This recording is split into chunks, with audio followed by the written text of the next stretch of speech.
Salam alaikum. Most High bless all you guys out there. Good morning, good morning. Philadelphia cold today. Somewhere around, I don't know, 40 degrees, 42 degrees, somewhere around there. Maybe a little colder with the wind. But we all know winter is here. I wanted to speak today about things that happen in munanzos, in spiritual houses.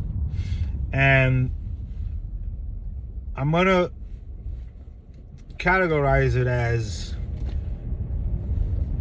things that have to do with the brothers and sisters, or brothers and sisters that are initiated in a munanzo and they came in separate, meaning they did not know each other, but in the munanzo they got to know each other, and they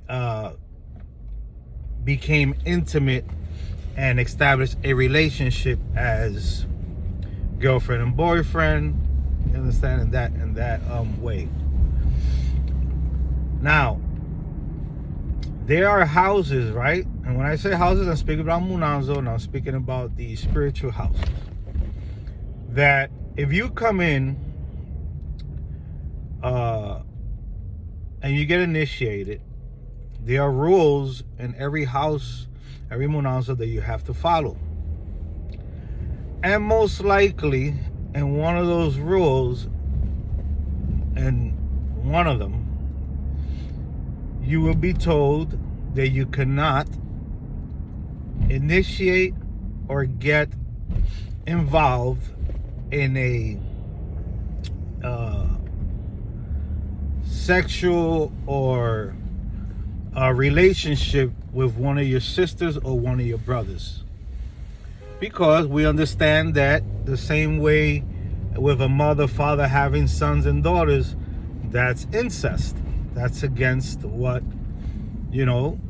our morals, our values. We're not supposed to get married or be intimate with any of our brothers or sisters, especially if they come from the same mother and father.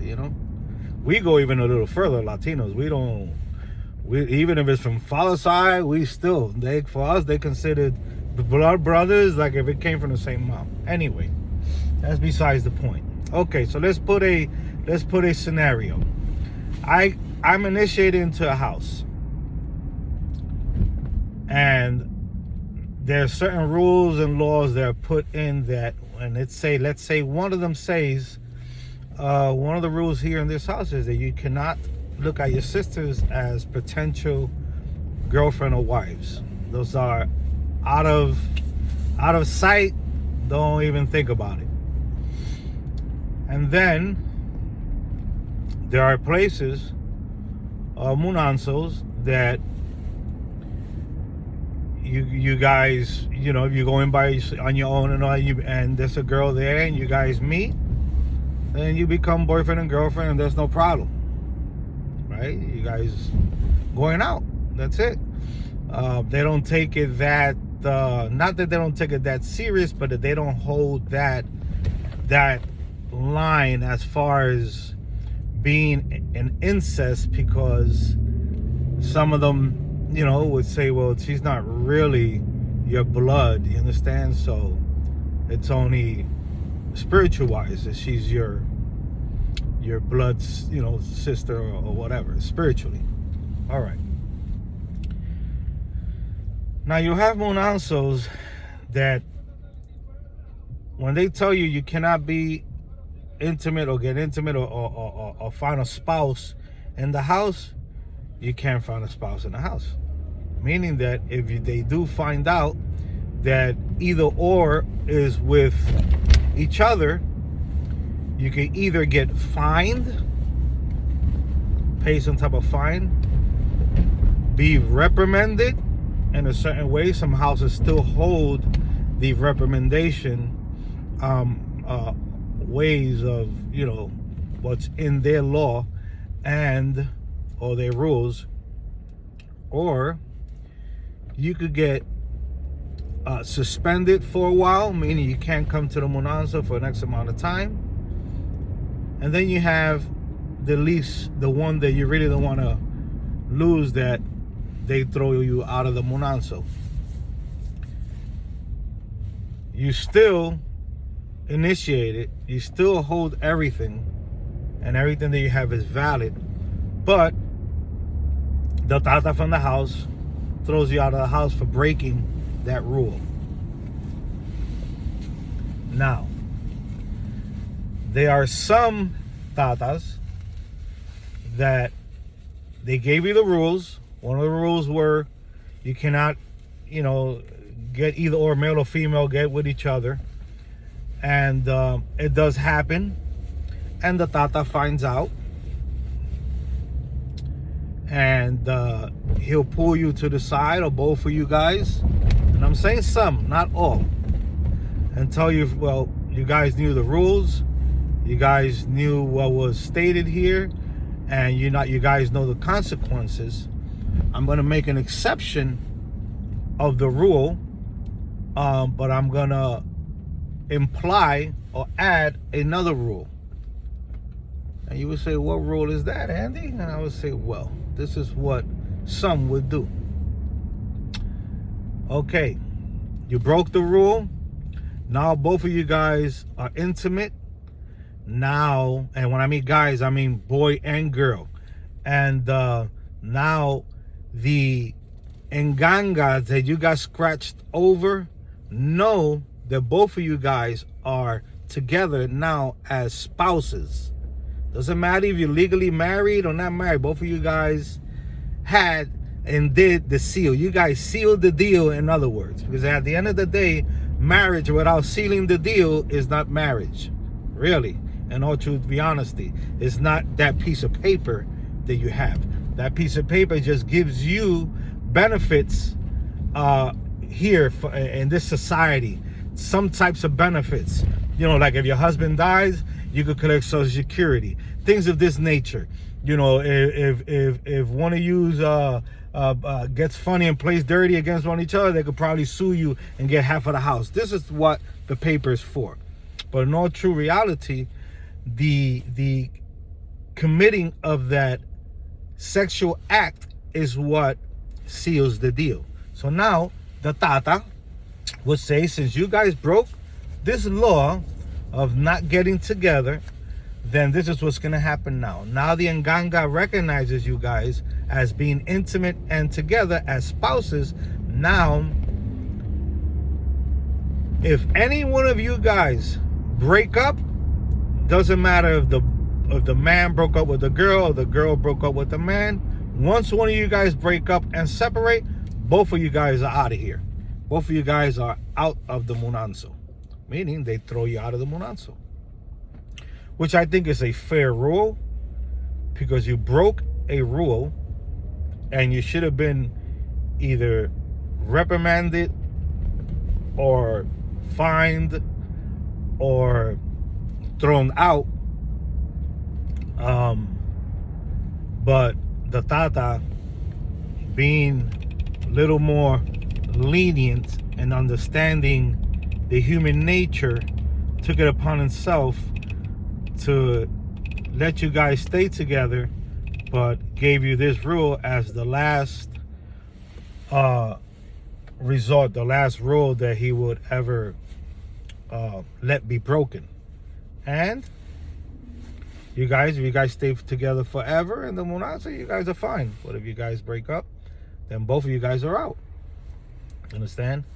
We got a lot of houses and Munanzas use the brothers and sisters. They look at the brothers and sisters like brothers and sisters, truly, not just people in the tradition. You understand? It's something, that's really kind of like frowned upon, like looked down upon when brothers and sisters are getting together. And this even happens, I have heard, in the Ocha Santeria, let's say, tradition also. Sometimes they frowned upon because we're not supposed to be getting together. It makes it look bad. It makes the house kind of look like people go to these houses, get initiated, and then they kind of like get together. And the good part about the last rule that we spoke about is that once that male and female is thrown out, there's no possibility for the female that was thrown out or the male to get involved with another person from the same house that she was in, and it happened all over again. You see? Doesn't happen no more. And then the other brothers and sisters see that, and they say nope, because in the Monanso, it's not a place to be looking for a spouse. You understand? It's a place where we are family.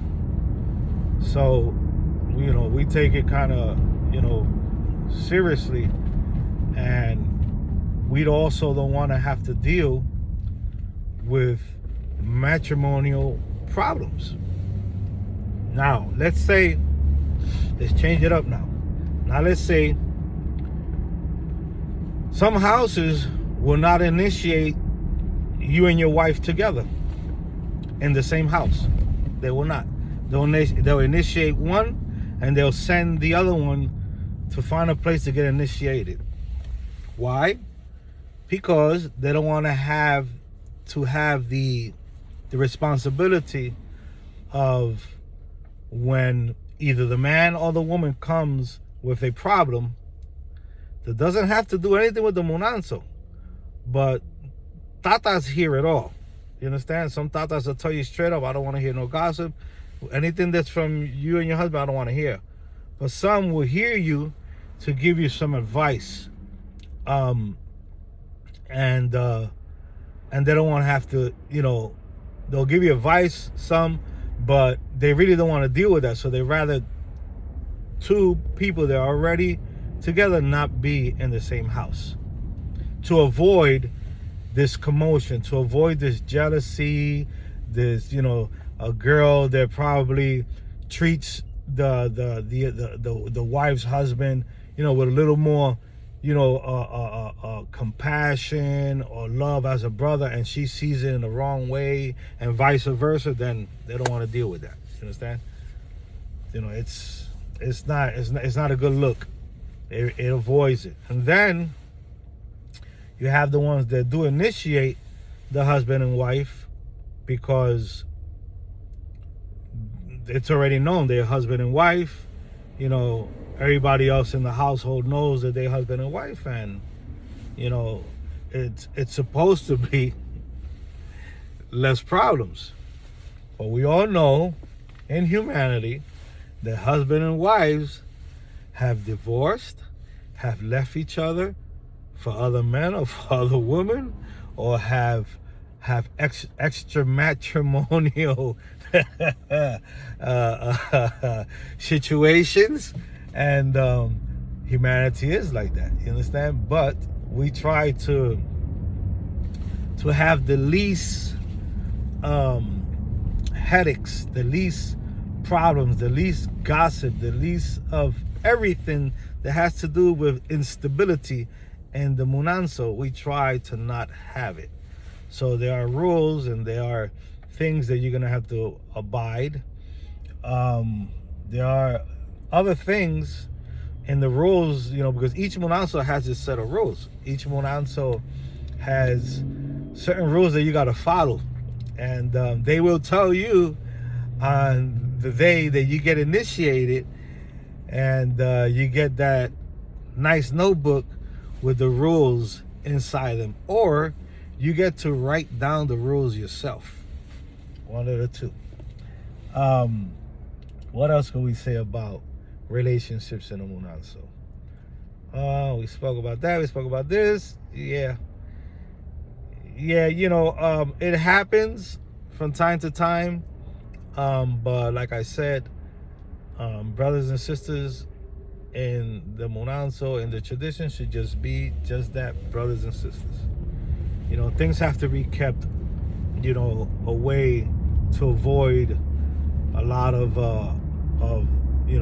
the problems and situations that come with you know, women and men, you know, being together. You know, there's always up days, there's always down days. Sometimes that's a little there's little disagreements from either or side, or there might be a little jealousy for one side or the other. You know, so it's not good to have this in the Munanso. You know, if you married already and you happen to find a house that accepts both of you guys, then that's great. You understand? You do what you got to do. Stay married, stay sharp, and keep it going.